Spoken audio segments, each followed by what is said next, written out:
Blake Schmidt, a returned Peace Corps volunteer who served in Mozambique, is an advocate to end climate change. Blake is not alone when it comes to taking action on this issue. For many others who served in the Peace Corps, the concern about climate change is global, and it is personal. Joe Clifford was a Peace Corps volunteer in Kenya in the late 1980s. He recalls, "The water in our village was fed from Mount Kilimanjaro. It was cool, clean, and an absolute lifeline.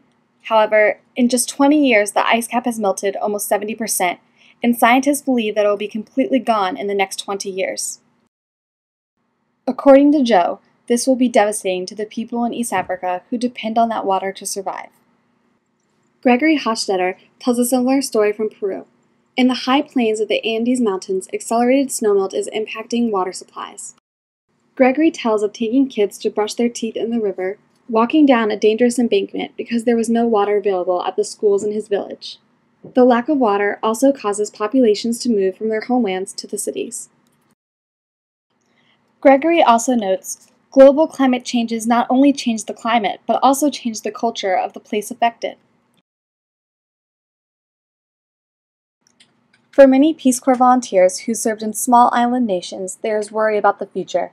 One of them is Hannah Danto, who served in Kiribati and says, "Land is at a premium here, and it's being eaten away on a daily basis. The shoreline is under constant attack, and the islands are literally shrinking." Hannah says, "We must change our ways to prevent the destruction of people's homelands." Cindy McCabe, who served in Bolivia, recently received drawings from schoolchildren in her country of service on the impacts of climate change.